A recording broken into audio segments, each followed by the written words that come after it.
Good afternoon. Ladies and gentlemen, very much. Okay, Bismillahirrahmanirrahim. I'll start off with a statement which goes like this. It is now 6 days since MH370 disappeared. There are currently 43 ships and 40 aircraft searching for it, 26 ships and 25 aircraft in the South China Sea, and 17 ships and 15 aircraft on the Straits of Malacca. We are grateful for the assistance from around the world. With every passing day, the task becomes more difficult, and as always, our thoughts and prayers are with the families of those on the flight. Trust me, we will spare nothing in our efforts to find MH370. Before I take any questions, ladies and gentlemen, I would like to clear up a few issues. Firstly, being on the engine data. I would like to refer to news reports suggesting that the aircraft may have continued flying for some time after last contact. As Malaysian Airlines will confirm shortly, those reports are inaccurate. The last transmission from the aircraft was at 0107, which indicated that everything was normal. Rolls-Royce and Boeing teams are here in Kuala Lumpur and have worked with MAS and the investigations team since Sunday. These issues have never been raised. Whenever there are new details, they must be corroborated. Since today's media reports, MAS has asked Rolls-Royce and Boeing specifically about the data.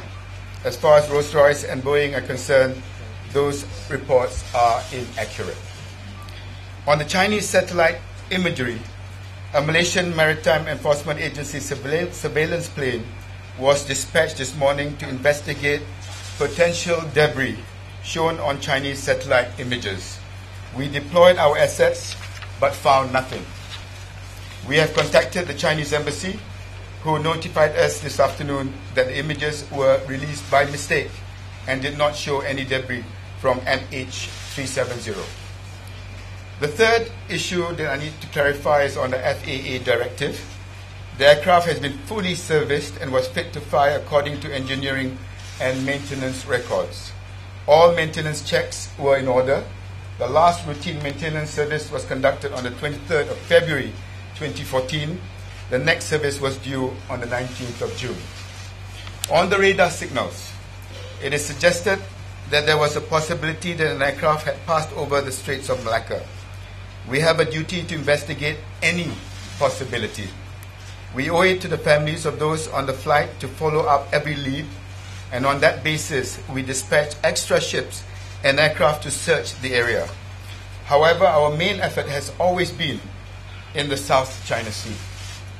We are working very closely with the FAA and the NTSB on the issue of the possible air turnback.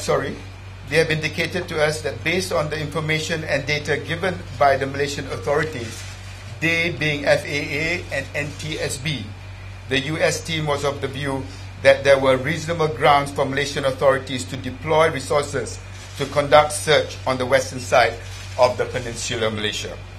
Under the circumstances, it is appropriate to conduct a search, even if the evidence suggests there is a possibility of finding even a minor evidence to suggest that the aircraft would have been there.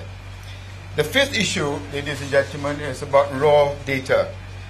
As I am sure you can understand, we would not ordinarily release raw data from our military radar. But in this case, we have put the search effort above our national security. We have shared our data with our international partners, including the US and China, to help with the search efforts. 6, police investigation into the pilots. Reports suggesting that the Malaysian police searched the homes of the MH370 crew are not true, and the Royal Malaysian Police have issued a statement to that effect. Finally, Malaysia's response. I want to touch on the question of Malaysia's response. First, this situation is unprecedented. MH370 went completely silent whilst over the open ocean. We are in the middle of a multinational search involving many countries, and more than 80 ships and aircraft. This is a crisis situation. It is a very complex operation, and it has not always been easy. We are devoting all our energies to the task at hand, and I want to be very clear. Our focus has been on finding the aircraft. We have not done anything that could jeopardize this search effort. There are times when we have not been able to reveal information, for example, some radar signals, because they require analysis and confirmation by other agencies before they are being released. To release such information before it was ready could have compromised the investigation or the search efforts, and which will add anguish to the relatives. Malaysia has nothing to hide. We have spared no expense and no effort. From day one, we have been in regular contact with our neighboring countries and accepted all international offers for help, to help. We have followed protocols as stipulated by the International Civil Aviation Organization since the incident began. Much has been made about the extension of the search areas. Some claim that Malaysia has slowed down the search. That is totally not true. In fact, we have intensified the search. Again, let me be clear, there is no real precedent for a situation like this. The plane vanished. We have extended the search area because it is our duty to follow every lead, and we owe it to the families. And trust me when I say we will not give up. Questions?